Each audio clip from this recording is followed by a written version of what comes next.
आपका यूनिक प्रज्ञान यूट्यूब परिवार में मैं प्रज्ञान सर हार्दिक स्वागत करता हूँ, वंदन करता हूँ, अभिनंदन करता हूँ।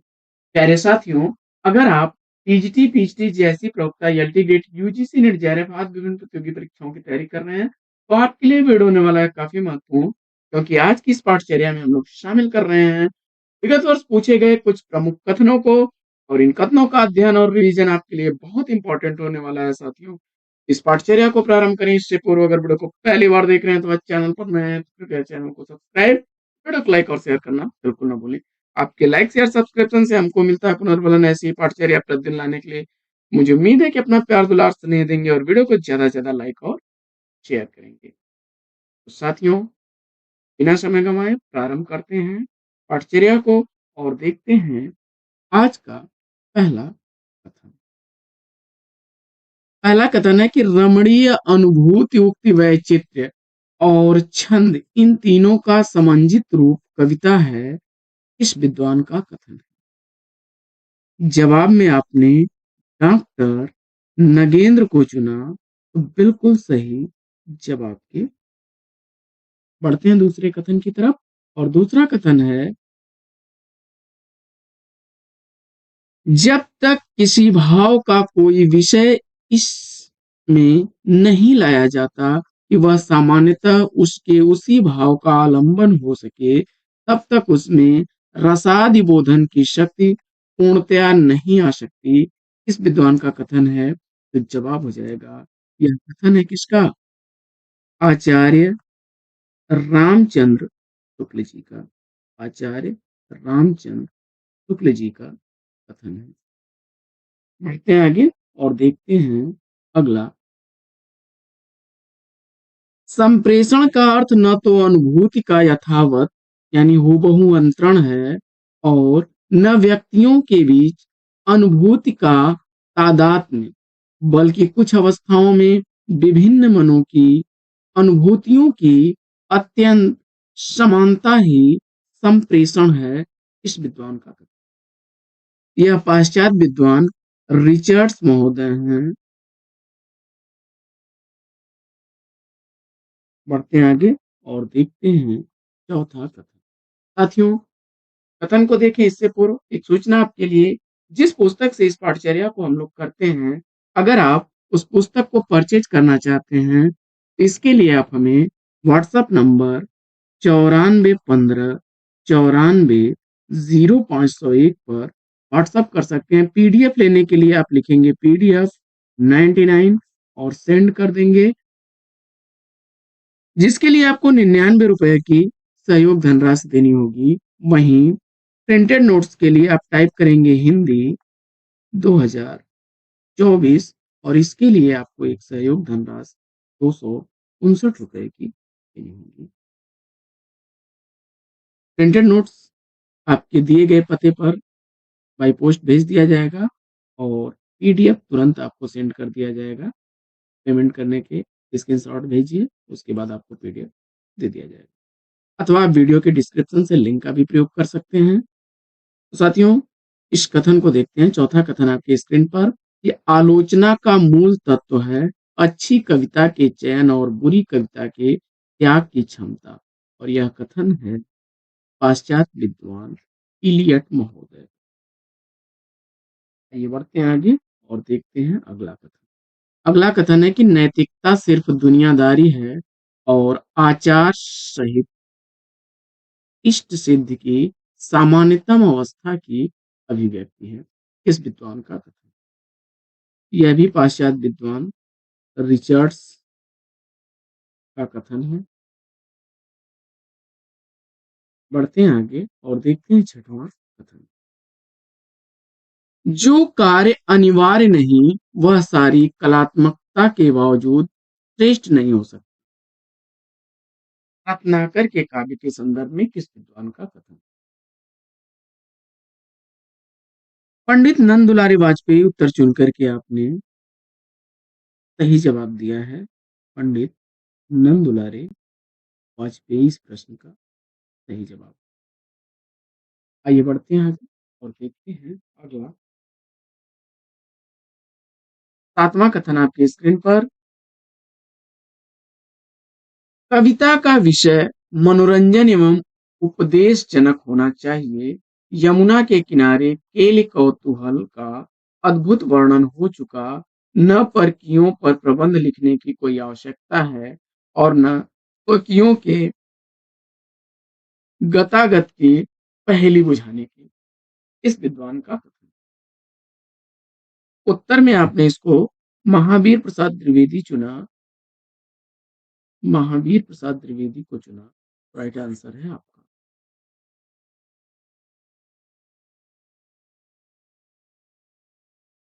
अगला कथन साथियों, आठवां प्रश्न आपकी स्क्रीन पर कि सुख दुख की भावावेशमयी अवस्था विशेष का गिने चुने शब्दों में स्वर साधना उपयुक्त चित्रण कर देना ही गीत है किस विद्वान का कथन। और उत्तर में आपने महादेवी वर्मा चुना। महादेवी वर्मा।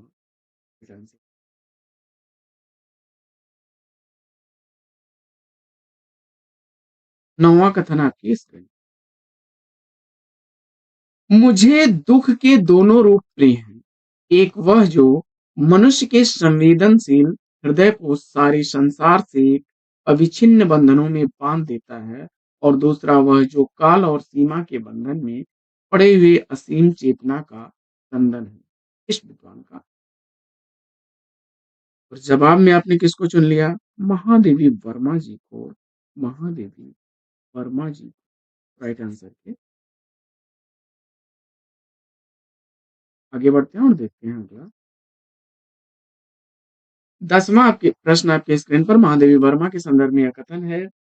इस वेदना को लेकर उन्होंने हृदय की ऐसी अनुभूतियां सामने रखी जो लोकोत्तर हैं। कहां तक वे वास्तविक अनुभूतियां हैं और कहां तक अनुभूतियों की रमणीय कल्पना, यह नहीं कहा जा सकता। महादेवी वर्मा के संदर्भ में इस जवाब में आपने आचार्य रामचंद्र शुक्ल को चुना। राइट आंसर के।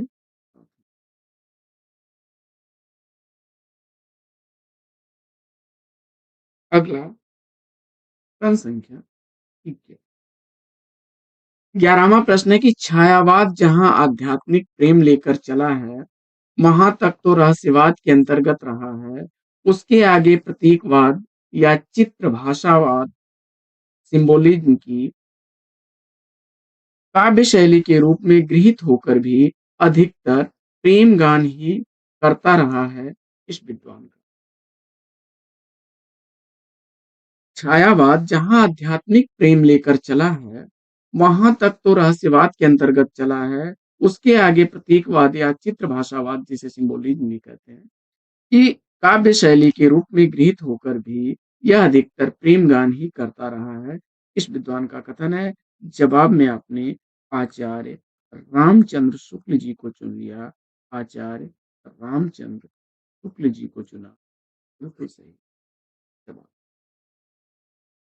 बढ़ते हैं आगे और देखते हैं प्रश्न संख्या 12वां प्रश्न है कि इस छायावाद को हम पंडित रामचंद्र शुक्ल के कथनानुसार केवल अभिव्यक्ति की एक लाक्षणिक प्रणाली विशेष नहीं मान सकेंगे।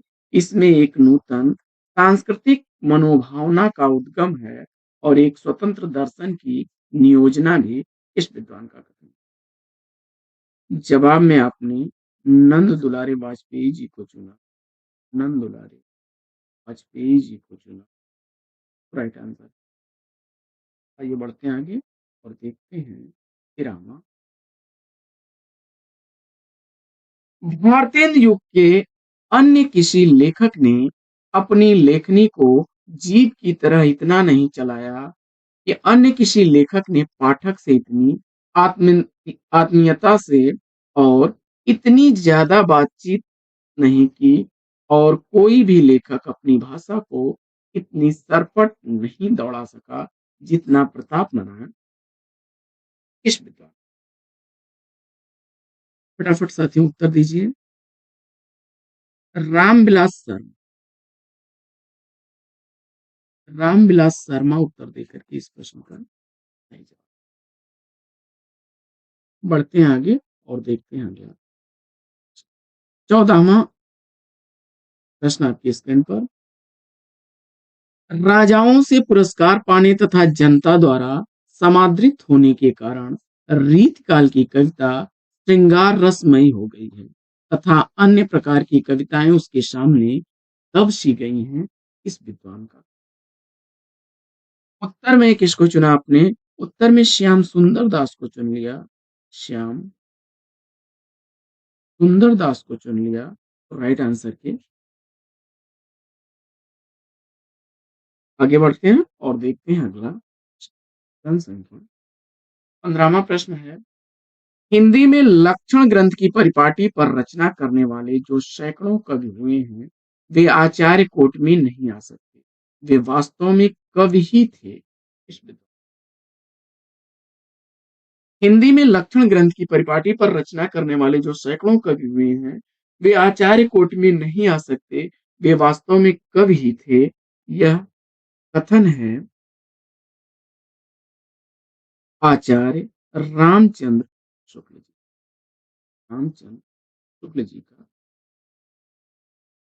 बढ़ते हैं आगे और देखते हैं साथियों अगला अगला प्रश्न है कि देव की ध्वनि संवेदनशीलता समुचे रीत काल में अप्रतिम है। इस विद्वान राम स्वरूप चतुर्वेदी, राम स्वरूप चतुर्वेदी राइट आंसर हो जाएगा। साथियों, जिस पुस्तक से इस पाठचर्या को हम लोग कर रहे हैं, अगर उसे आप परचेज करना चाहते हैं, तो इसके लिए अगर आप पीडीएफ प्राप्त करना चाहते हैं तो पीडीएफ के लिए 9415940501 पर पीडीएफ 99 लिख करके भेजिए और इसके लिए आपको 99 रुपए का एक शुल्क देना होगा। पीडीएफ दे दिया जाएगा और अगर इसका प्रिंटेड नोट्स लेना चाहते हैं तो प्रिंटेड नोट्स के लिए आप टाइप करिए हिंदी 2024 और इसको 9415940501 पर सेंड कर दीजिए। इसके लिए आपको 259 रुपए की सहयोग धनराशि देनी होगी। साथियों, नोट्स से आप कम समय में अधिक तथ्यों को तैयार कर सकते हैं और बार बार रिवाइज कर सकते हैं। अगर आप इच्छुक हैं, अभी डिस्क्रिप्शन से लिंक का प्रयोग करिए अथवा हमें व्हाट्सएप करिए। बढ़ते हैं आगे और देखते हैं अगला कथन। 17वां कथन आपके स्क्रीन पर कि बिहारी अकेले कवि हैं जिन्होंने ग्रामीण संस्कृति के विरुद्ध घृणा की अभिव्यक्ति की। बिहारी अकेले कवि हैं जिन्होंने ग्रामीण संस्कृति के विरुद्ध घृणा की अभिव्यक्ति की है। जवाब में आपने सेलेक्ट कर लिया होगा किसको? डॉक्टर बच्चन सिंह को राइट आंसर है। आगे बढ़ते हैं और देखते हैं अगला कथन। अगला कथन आपकी स्क्रीन पर, अमरकांत की भाषा प्रेमचंद की परंपरा का अद्यतन विकास है, वही सादगी और वही सफाई है, पढ़ने पर गद्य की शक्ति में विश्वास जमता है। इस विद्वान का कथन। नामवर सिंह उत्तर चुन करके इस प्रश्न का आपने बिल्कुल सही जवाब। आगे बढ़ते हैं और देखते हैं अगला कथन। 19वां कथन आपके स्क्रीन पर कि मेरी कहानियां संबंधों की यंत्रणा को अपने अकेलेपन में झेलते लोगों की कहानियां हैं। इस विद्वान का कथन। जवाब में आपने मोहन राकेश को चुन लिया राइट आंसर के।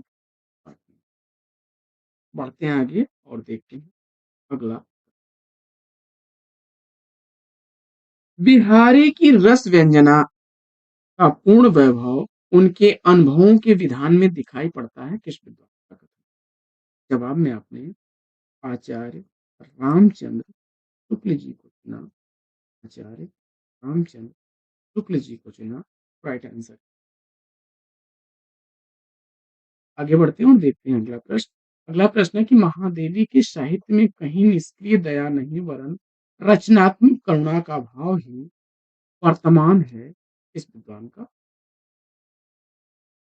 जवाब में आपने राम स्वरूप चतुर्वेदी जी को चुना। राम स्वरूप चतुर्वेदी जी को चुना राइट आंसर। बढ़ते हैं आगे और देखते हैं अगला 22वां प्रश्न आपकी स्क्रीन पर। प्रगतिशील कविता वास्तव में छायावाद की ही एक धारा है। क्षमा करें। दोनों स्तरों में जागरण का उद्यात संदेश मिलता है, एक में मानवीय जागरण और दूसरे में लोक जागरण।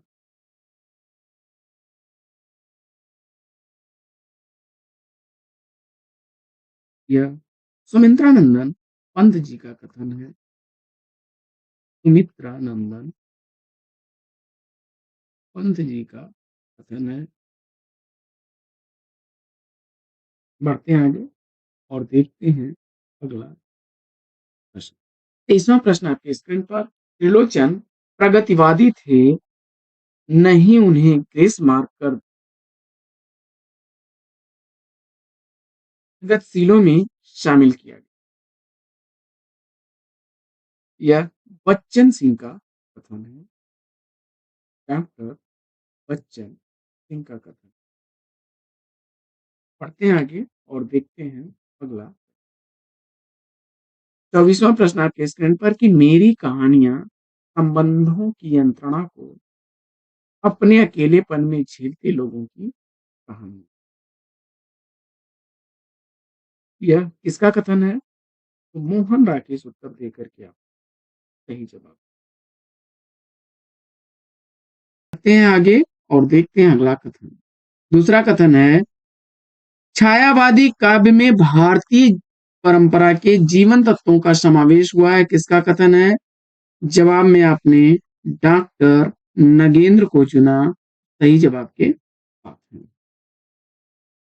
अगला कथन यह भी रिपीट परीक्षाओं में मोस्ट इंपॉर्टेंट कथन है, परीक्षाओं में रिपीट होने वाला है कि रचना यदि जीवन के अर्थ का विस्तार करती है तो आलोचना रचना के अर्थ का या कथन किस विद्वान का है? तो साथियों जवाब हो जाएगा राम स्वरूप चतुर्वेदी जी का। राम स्वरूप चतुर्वेदी जी का। मिलते हैं आगे और देखते हैं अगला। अगला कथन है कि आत्म अनुभव एवं आत्म अभिव्यक्ति को काव्य के लिए आवश्यक माना गया है, या कथन किस विद्वान का है? साथियों जिस पाठ्य पुस्तक से हम लोग इन कथनों का अध्ययन कर रहे हैं, अगर उस पाठ्य पुस्तक को आप परचेज करना चाहते हैं, इसके लिए आप हमें वीडियो के दिए गए डिस्क्रिप्शन से परचेज कर सकते हैं बुक को, अथवा 94 15 94 94 0501 पर व्हाट्सअप कर सकते हैं। अगर पीडीएफ लेना है तो इसके लिए आपको लिखना होगा पीडीएफ 99 और इसके लिए एक सहयोग धनराशि 99 रुपए की देनी होगी। वहीं दूसरा, अगर आप प्रिंटेड नोट्स लेना चाहते हैं तो इसके लिए आपको लिखना होगा हिंदी 2024 और इसके लिए आपको 259 रुपए की सहयोग धनराशि देनी होगी। साथियों अगर आप इच्छुक हैं तो अभी व्हाट्सएप करिए अथवा दिए गए लिंक का प्रयोग कर लीजिए, अन्यथा पाठचर्या को आप कंटिन्यू रखिए और आनंद लेते रहिए पाठचर्या का और नोट्स बनाते रहिए। आत्म अनुभव एवं आत्म अभिव्यक्ति को काव्य के लिए आवश्यक माना गया है।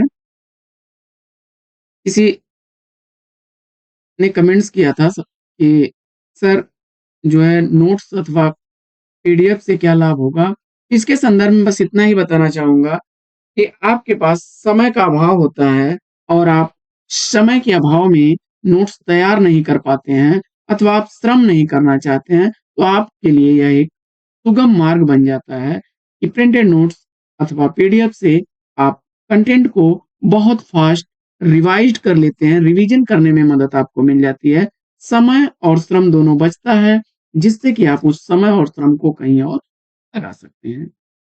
और साथियों किसी भी नोट्स को तैयार करने में थोड़ा समय लगता है, इसके अलावा इसेंशियल उस पे खर्च आते हैं, जिसकी वजह से यह सहयोग धनराशि आपसे अपेक्षित है।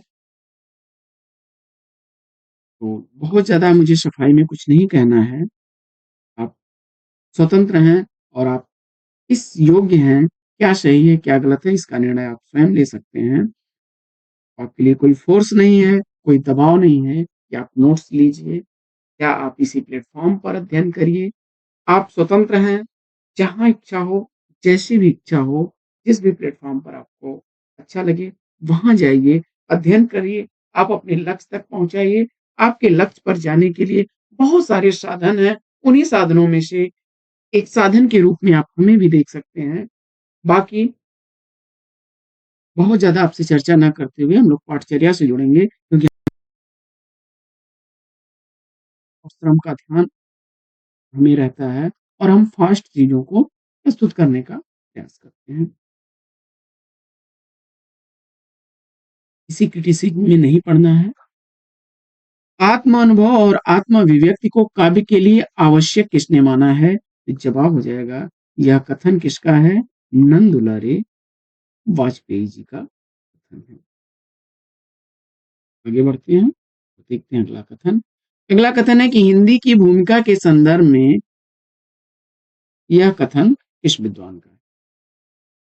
पूर्ववर्ती व्यक्तिवादी इतिहास प्रणाली के स्थान पर सामाजिक अथवा जातीय ऐतिहासिक प्रणाली को आरंभ करने वाली यह पहली हिंदी पुस्तक।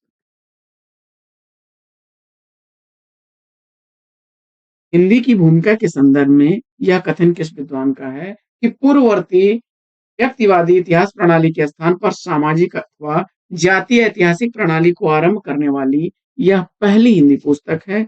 जवाब हो जाएगा, यह भी कथन किसका है? डॉक्टर नामवर सिंह जी का।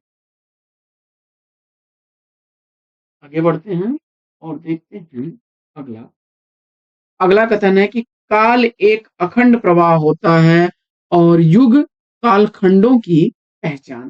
काल एक अखंड प्रवाह होता है और युग कालखंडों की पहचान। यह कथन किस विद्वान का है? तो जवाब हो जाएगा, डॉक्टर बच्चन सिंह। आगे बढ़ते हैं और देखते हैं अगला कथन। अगला कथन है कि आधुनिक काल कालवाचक होने के साथ ही प्रवृत्तिवाचक भी है। यह कथन इस विद्वान का अक्सर परीक्षाओं में रिपीट हुआ कथन है। जवाब में आपने डॉक्टर बच्चन सिंह को चुना, बिल्कुल सही जवाब के साथ। आगे बढ़ते हैं और देखते हैं अगला कथन। अगला कथन है कि इतिहास साहित्य के इतिहास को साहित्यिक बनाए रखना इतिहासकार का केंद्रीय धर्म है। इसके लिए शुक्ल जी से सीखा जा सकता है। आगे बढ़ते हैं और देखते हैं अगला कथन। अगला कथन है कि संसार का सारा कारोबार बच्चों को खिलाने पिलाने सुलाने आदि के लिए हो रहा है और इस महत्वपूर्ण कर्तव्य में भूल न देने का काम मां नामधारी जीवों को सौंपा गया। अभी जल्दी इन कथनों को हमने रिपीट किया था और जवाब महादेवी वर्मा चुन करके इस प्रश्न का आपने सही उत्तर दिया। बढ़ते हैं आगे और देख लेते हैं अगला कथन। अगला कथन है कि रसात्मक शब्दार्थ ही महाकाव्य है और उसकी छंदोमयी विशिष्ट विधा आधुनिक अर्थ में कविता। रसात्मक अर्थ में रसात्मक शब्दार्थ ही महाकाव्य है और उसकी छंदोमयी विशिष्ट विधा आधुनिक अर्थ में कविता। यह कथन किसका है? तो जवाब हो जाएगा डॉक्टर नगेंद्र। आगे बढ़ते हैं और देखते हैं अगला कथन। अगला कथन है कि कविता ही मनुष्य के हृदय को स्वार्थ संबंधों के संकुचित मंडल को ऊपर उठाकर लोक सामान्य भाव भूमि पर ले जाती है, जहां जगत की नाना गतियों के मार्मिक स्वरूप का साक्षात्कार और शुद्ध अनुभूतियों का संचार हो। यह कथन किसका है? जवाब हो जाएगा आचार्य रामचंद्र शुक्ल जी। आचार्य रामचंद्र शुक्ल जी। आगे बढ़ते हैं और देखते हैं अगला कथन कि चित्रकार अथवा किसी अन्य कलाकार की तरह कवि भी अनुकरता है। यह कथन किस विद्वान का है? चित्रकार अथवा किसी अन्य कलाकार की ही तरह कवि भी अनुकरता है। यह कथन किस विद्वान का है? उत्तर हो जाएगा, यह कथन किसका है? अरस्तु का। अगला कथन है कि कल्पना मानव मस्तिष्क की बिंब विधायनी शक्ति है। कल्पना मानव मस्तिष्क की बिंब विधायनी शक्ति है। यह कथन किसका है? जवाब में आपने कालरीज महोदय को चुन लिया, राइट आंसर। अगला कथन है कि अदोषौ सगुणौ सालंकारो च शब्दार्थे काव्यम। यह कथन किस विद्वान? जवाब में आचार्य हेमचंद्र को चुना आपने, राइट आंसर है। अगला कथन है कि शब्दार्थो सहितो काव्यम। शब्दार्थो सहितो काव्यम किसका कथन है? जवाब में आपने भामह को चुना, राइट आंसर। अगला कथन साथियों कि आधुनिक काल में गद्य का विकास सबसे प्रधान साहित्यिक घटना है, यह कथन किस विद्वान? जवाब में रामचंद्र शुक्ल चुना आपने, तो राइट आंसर के पास में। आगे अगले कथन है कि केदार छायावादोत्तर कविता के सुमित्रा नंदन पंत हैं, यह किसने कहा है? उत्तर में आपने किसको चुन लिया? डॉक्टर बच्चन सिंह को चुना, तो सही जवाब के साथ में। अगला कथन है कि काव्य संसार के प्रति कवि की भाव प्रधान मानसिक प्रतिक्रियाओं की कल्पना की ढांचे में ढली हुई श्रेय की प्रेम रूपा प्रभावोत्पादक अभिव्यक्ति है, यह कथन किसका है? जवाब हो जाएगा बाबू गुलाब। अगला कथन है कि हिंदी साहित्य में शुक्ल जी का वही महत्व है जो उपन्यासकार प्रेमचंद्र या कवि निराला को। यह कथन किसका है? तो जवाब हो जाएगा डॉक्टर रामविलास शर्मा जी का। इसका कथन है डॉक्टर रामविलास शर्मा जी। अगला कथन है कि यदि द्विवेदी जी न उठ खड़े होते तो जैसी अव्यवस्थित व्याकरण विरुद्ध और उटपटांग भाषा चारों ओर दिखाई पड़ी थी उसकी परंपरा जल्दी न रुकती। यह कथन किसका है? जवाब हो जाएगा आचार्य रामचंद्र शुक्ल का। आचार्य रामचंद्र शुक्ल जी का। बढ़ते हैं आगे और देखते हैं अगला कथन। अगला कथन है कि रसात्मक शब्दार्थ ही काव्य है और उसकी छंदोमयी विशिष्ट विधा आधुनिक अर्थ में कविता है, यह कथन किसका है? जवाब हो जाएगा डॉक्टर नगेंद्र का कथन। अगला कथन साथियों, अगला कथन है कि सौंदर्य कोई निरपेक्ष वस्तु नहीं है, उसका निर्माण भी तो कलाकार अपनी भावनाओं और धारणाओं के आधार पर ही होता है, यह कथन किसका है? सौंदर्य कोई निरपेक्ष वस्तु नहीं है, उसका निर्माण भी तो कलाकार अपनी भावनाओं और धारणाओं के आधार पर होता है कलाकार की। जवाब हो जाएगा डॉक्टर नगेंद्र का यह कथन है। आगे बढ़ लेते हैं और देख लेते हैं अगला कथन साथियों। अगला कथन है कि भावना ज्ञान और कर्म जब एक सम पर मिलते हैं तभी युग प्रवर्तक साहित्यकार प्राप्त होता है, यह कथन किसका है? भावना ज्ञान और कर्म जब एक सम पर मिलते हैं तभी एक युग प्रवर्तक साहित्यकार प्राप्त होता है, यह कथन है महादेवी वर्मा। अगला कथन है आदर्शवाद जहां आकाश है उच्चता है वहीं यथार्थवाद का विषय पथरीली धरती है लगता है, और यह कथन किसका है? जवाब हो जाएगा जय शंकर प्रसाद। आगे बढ़ते हैं और देखते हैं अगला कथन। अगला कथन है कि मनुष्य की श्रेष्ठ साधनाएं ही संस्कृति है, यह कथन किस विधि?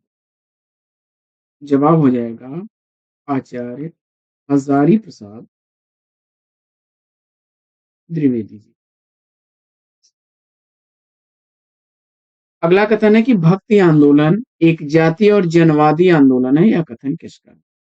भक्ति आंदोलन को जाति और जनवादी आंदोलन कहने वाले कौन हैं? तो उत्तर हो जाएगा रामविलास शर्मा। आगे बढ़ते हैं और देखते हैं अगला कथन। अगला कथन है कि सूर्य और चंद्र हिंदू और इस्लामी संस्कृति के पारंपरिक प्रतीक हैं, यह कथन किसका है? जवाब हो जाएगा राम स्वरूप चतुर्वेदी जी। राम स्वरूप चतुर्वेदी जी। आगे बढ़ते हैं और देखते हैं अगला कथन। अगला कथन है कि करुणा दुखात्मक वर्ग में आने वाला विकार है, यह कथन किसका है? करुणा दुखात्मक वर्ग में आने वाला विकार है, यह कथन किसका है? जवाब हो जाएगा आचार्य रामचंद्र शुक्ल जी। आगे बढ़ते हैं और देखते हैं अगला कथन। अगला कथन है कि विकासशील मानव जीवन के महत्वपूर्ण या मार्मिक अंशों की अभिव्यक्ति ही साहित्य की मोटी परिभाषा हो सकती है। विकासशील मानव जीवन के महत्वपूर्ण या मार्मिक अंशों की अभिव्यक्ति ही साहित्य की मोटी परिभाषा हो सकती है, यह कथन किसका है? जवाब हो जाएगा नंद दुलारे वाजपेयी जी का। नंद दुलारे वाजपेयी जी। तो साथियों, आज की यह पाठचर्या कैसी लगी कमेंट्स करके जरूर बताइएगा। अगर पाठ्य पुस्तक को आप परचेज करना चाहते हैं तो इसके लिए वीडियो के डिस्क्रिप्शन से लिंक का प्रयोग करें, अथवा आप 9415940501 पर पीडीएफ के लिए PDF 99 लिखकर, अथवा प्रिंटेड बुक के लिए हिंदी 2024 लिख करके भेजें। प्रिंटेड नोट्स के लिए आपको 99 रुपए की सहयोग धनराशि जमा करें पीडीएफ के लिए, और प्रिंटेड नोट्स के लिए 259 रुपए की सहयोग धनराशि। पाठचर्या में लेते हैं पर विराम, फिर मिलेंगे आपसे अगली वीडियो में एक नए प्रश्न, एक नया टॉपिक, एक नए अंदाज में। तब तक के लिए लेते हैं आपसे विदा। आपका जीवन मंगलमय हो। बेस्ट विशेष, बेस्ट ऑफ लक। जय हिंद।